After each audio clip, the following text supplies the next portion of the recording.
Finally, he ordered me to obtain all the prints of his old pictures that were in existence. He was determined that no one would ever see them again. I managed to get them and brought them to him, but it took all his money, and I had to tell him that the bank which financed the building of his home threatened to take the castle away from him. We were alone in the main room of the castle. He looked at me with burning eyes. "They will never get me to go," he said. "No matter what happens to my body, my spirit will never leave this building." Golly, that certainly sounds as if he was planning to go into the haunting profession. Yes. Yet, Mr. Rex, you say Mr. Terrell was a gentle individual. Well, such a person would hardly turn into a malevolent spirit, capable of inspiring unreasoning terror in everyone who entered the castle. That's true, my boy, but you see, the unseen force that causes the sense of terror in everybody may not be the spirit of my old friend. It may be one of the other, much more sinister spirits that I strongly suspect now manifest themselves there. Other, more sinister spirits? Oh, yes. When Stephen Terrell built the castle, he sent all over the world for materials from various buildings supposed to be haunted. From Japan, he obtained timbers of an ancient, ghost-ridden temple where a noble family had been wiped out in an earthquake. Then he brought material from a ruined mansion in England where a beautiful girl had hanged herself rather than marry a man her father had picked out for her. And he imported stones from a castle on the Rhine, supposedly haunted by the ghost of a mad musician who was imprisoned in the cellars for playing music his lord did not like. After the musician's death, the tune which brought about his imprisonment was often heard coming from the locked music room of the castle. Gosh, if all those dead characters are wandering around Terror Castle now, no wonder it's so hard to live in.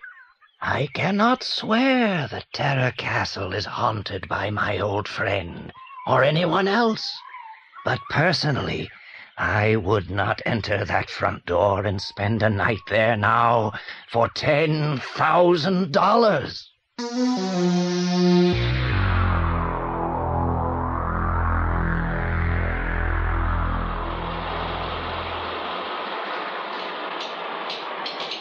It's been 2 days now, Jupe, since you interviewed Mr. Rex. When are we going to have a conference about it? As soon as we can, Bob. But my aunt has been keeping us so hard at work here in the scrapyard, we just haven't had a moment to spare. Things seem to be easing off a little now, Jupe. Well, that is true, Pete. And as we are unobserved at the moment, perhaps we could have a quick meeting here in the yard before Aunt Matilda announces lunch. Good idea, Jupe. We can sit on the hood of this old cart. We can easily get on with something if anybody comes. Right. Now, the first subject to discuss is the mysterious telephone call we received immediately after our first visit to Terror Castle. Until I learn otherwise, I shall refuse to believe that disembodied phantoms can use telephones. Well, okay. What's next? The mysterious person who rolled the rocks down at you? Yes. What about him? He's one guy I'd like to get my hands on. It may have been somebody wandering in the canyon who started the rocks rolling by accident. He had an awfully good aim for someone who didn't mean it. Well, he must remain an enigma until further facts emerge. I am thinking now of the untruths which Mr. Rex told us when Pete and I visited him. Why did he say he was cutting dry brush when it was obvious that he wasn't? And why did he have a pitcher of fresh lemonade ready as if he was expecting us? Whiskers! The further we go, the more mysteries there are. Look out! There's someone coming over here. It's an old gypsy woman. Probably got some junk to sell. I have a message for Jupiter Joe. I am he. What's the message? 3 times I have seen a warning for you in the cards. You are to avoid the letters T.C. or anybody or anything with the initials T.C. You are in terrible danger. Take notice of the gypsy's warning. Avoid T.C. Avoid T.C. Hey, come back! What do you mean? Keep away from TC. Hey! It's all right, Pete. Let her go. TC Terra Castle! Somebody or something doesn't want us fooling around Terra Castle. First, we get a weird warning over the telephone. Then, this something uses a gypsy fortune teller's cards to send us another warning. I think Mr. Something means it. I vote we stay away from Terra Castle as warned. All in favor? Vote aye. Aye. Aye. That makes it a majority vote. Is it not apparent to you that these warnings add a new mystery to the case? How do you mean? Well, no one else who investigated Terra Castle received any warnings. This leads me to believe that we are closer to the solution of the mystery of the strange terror that pervades it than we realize. I've reached certain conclusions which must be tested, and we have to work swiftly to report to Mr. Hitchcock on time. Therefore, you must both get permission to stay out late tonight. For tonight, we make our final assault upon the secret of Terror Castle.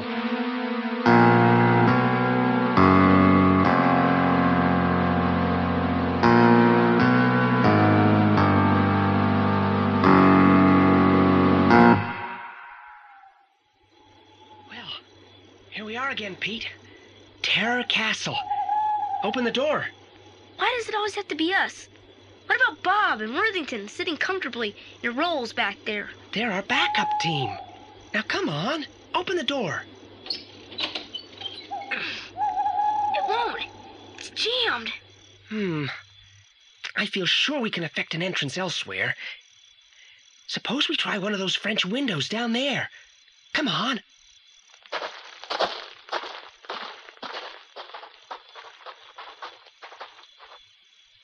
We're in luck. This window isn't shut properly. In we go.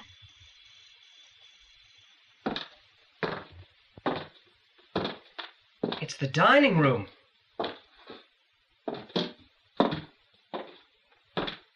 There seem to be several doors to the rest of the house. I wonder which we should take. As far as I'm concerned... Ah! What is it, Pete? It's the ghost of a woman with a rope round her neck. Oh, the one Mr. Rex told us about. What do we do? When I say now, shine your flashlight on her and I'll shine mine too. Now! She's vanished. Oh, there's nothing there but a mirror. A mirror? Then the ghost must be behind us. She's not there now. She's gone, and I'm going too. Wait! A ghost can't reflect in a mirror. Well, this one did. Come on, let's go. We've proved the house is haunted. Let's go and tell Mr. Hitchcock. Now. Not yet. I want to examine this mirror. Seems solid enough.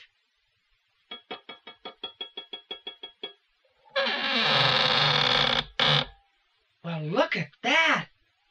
A secret door. Leading to a secret passage. Come on. We must discover where it leads.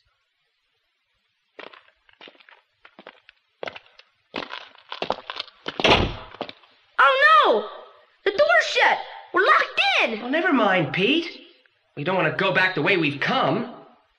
Don't we? Of course not. We're investigators, aren't we?